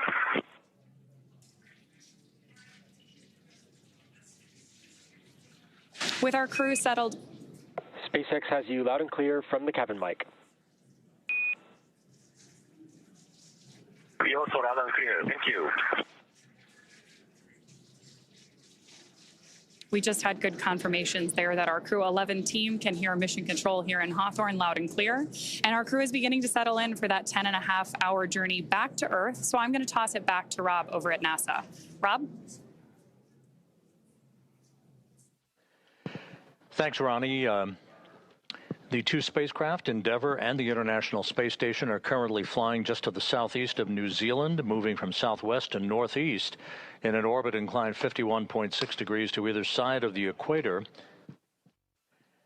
The range between Endeavour and the station will continue to open up to a safe distance that will lead in the wee hours Thursday at 1:51 a.m. Central Time, 2:51 a.m. Eastern Time, to a deorbit burn that will be a 13-minute, 15-second retrograde braking maneuver for Endeavour to slow the vehicle down by 87.5 meters per second. Just as is the case for any returning vehicle from low Earth orbit velocity, this will enable Endeavour to enter back into the Earth's atmosphere for all of the key activities that will be associated with its 50-minute return trip through the atmosphere, through the area of peak heating, a brief period of a loss of signal while plasma builds up around the Dragon itself, and then a reacquisition of signal prior to the deployment of drogue chutes and the main chutes that will enable Dragon to gently splash down off the coast of San Diego at 2:41 a.m. Central Time, 12:41 a.m. Pacific Time, early Thursday morning, wrapping up a 167-day mission.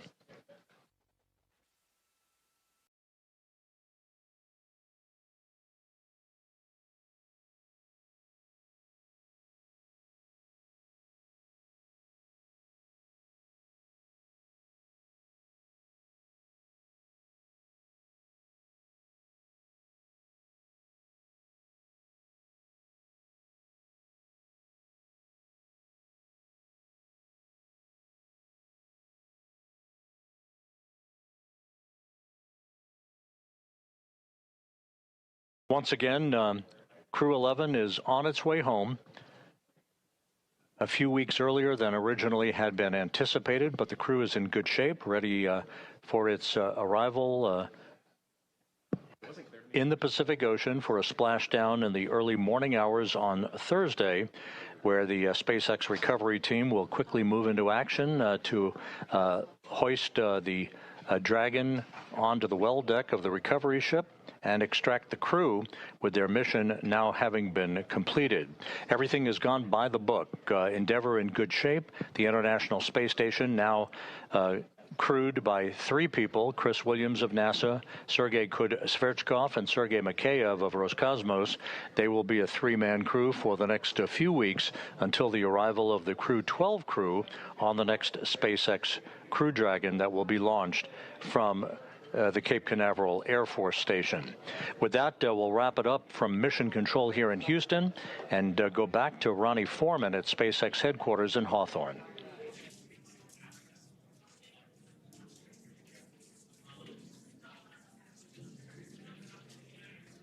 Thanks so much, Rob.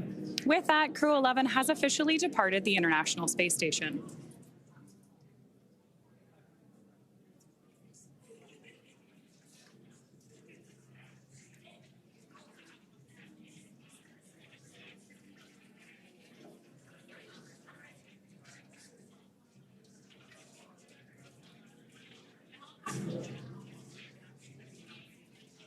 As we continue to move a safe distance from the station, we are preparing for that deorbit burn that Rob mentioned. Again, Dragon is targeted to splash down off the coast of San Diego at approximately 12:41 a.m. Pacific Time, followed by the crew getting picked up at sea by a SpaceX recovery vessel. As they rest up, our teams here will continue to keep an eye on the weather to ensure a safe return for our Dragon and Crew 11 astronauts.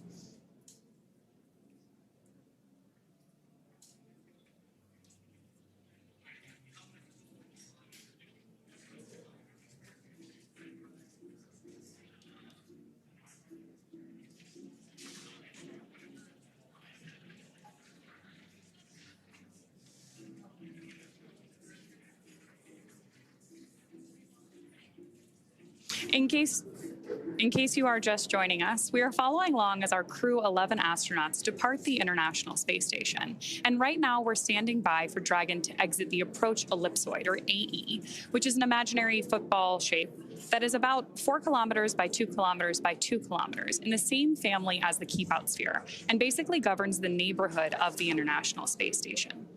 One of the key differences between the approach ellipsoid that you see on the outside on the graphic on your screen and the keep-out sphere, which is that smaller inner circle, is that vehicles inside of the AE right now, or where we are right now, are on what we call a 24-hour safe free drift trajectory.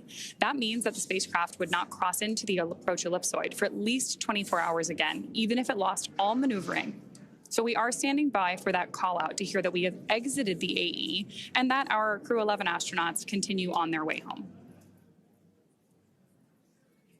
Now, to recap, earlier today, the hatches between the International Space Station and Dragon were closed. Since then, the crew has settled in to begin their 10.5-hour journey back to Earth.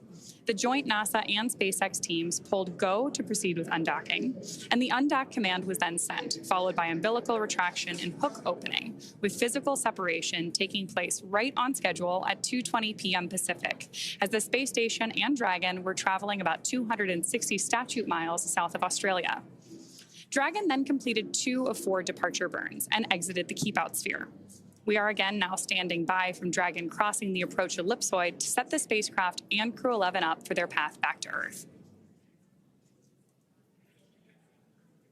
On splashdown tomorrow, we'll be marking the completion of a long-duration science and research mission for these 4 astronauts and the astronauts that were part of the broader expedition who are still on board the International Space Station.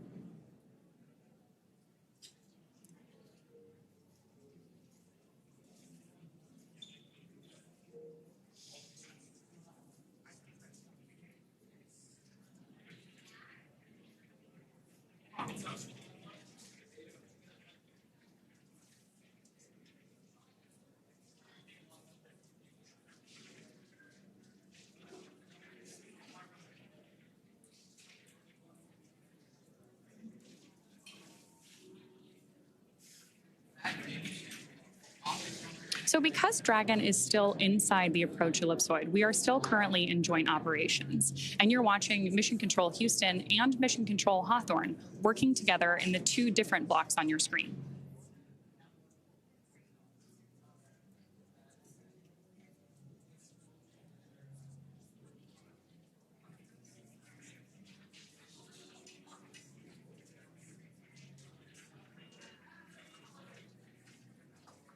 We mentioned this earlier in the webcast too, but you can follow along with Dragon's telemetry in the bottom of your screen. We just had that range measurement come up that you can track, looking at just about 800 meters away from the International Space Station right now. We're also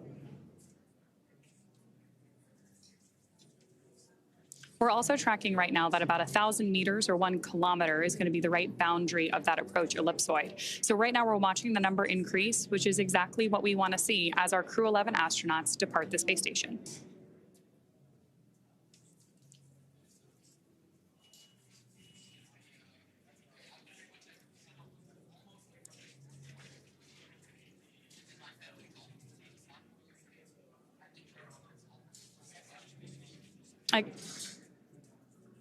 Again, we are standing by right now for that departure from the approach ellipsoid. You can keep following that, as I mentioned, in the bottom left-hand corner of your screen. That is the distance between Dragon and the International Space Station. And we think we'll hit that 1,000-meter, 1-kilometer mark here in just about another minute.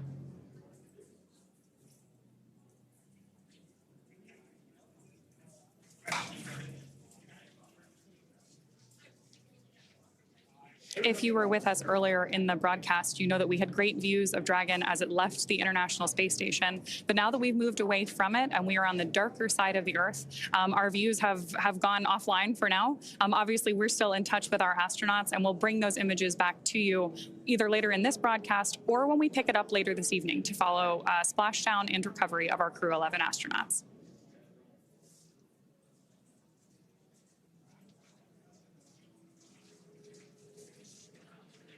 Coming up on about 970 meters away from the International Space Station. So we should hear that call out any second that we have exited the approach ellipsoid.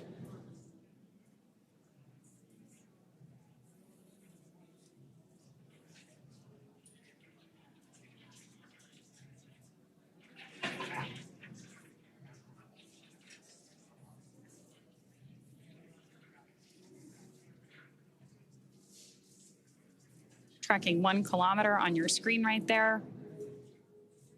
So right now we're just waiting for that call out over the big loop between Mission Control Houston on the left and Mission Control Hawthorne on the right.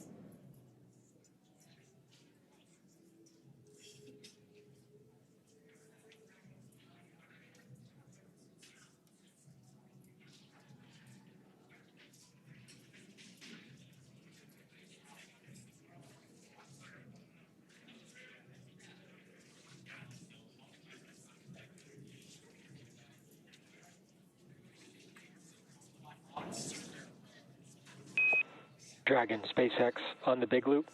Dragon has exited the approach ellipsoid and is on a safe free drift trajectory. Houston will be taking down the big loop shortly. Expect ISS audio traffic to cease. Following final comms, request swap of audio destination to Dragon to ground. Post swap, contact ground on Dragon to ground via the cabin mic for a comm check. Dragon copies, in work.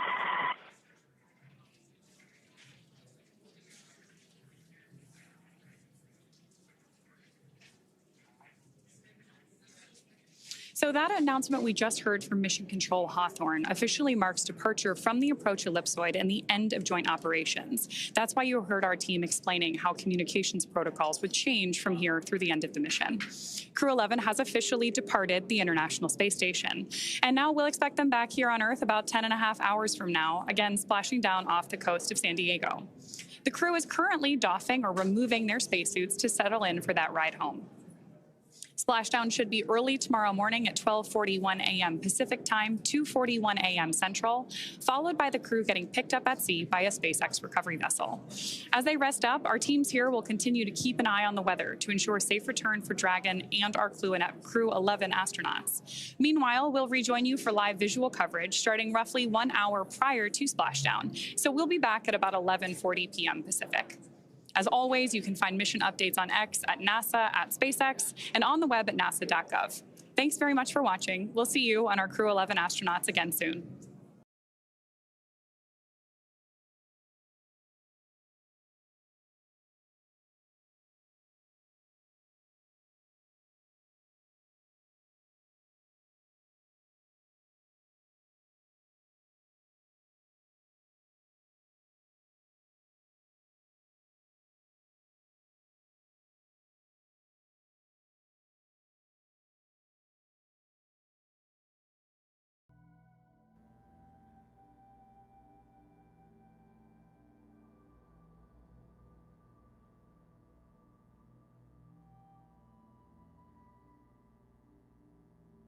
Dragon SpaceX on Dragon to ground for timeline.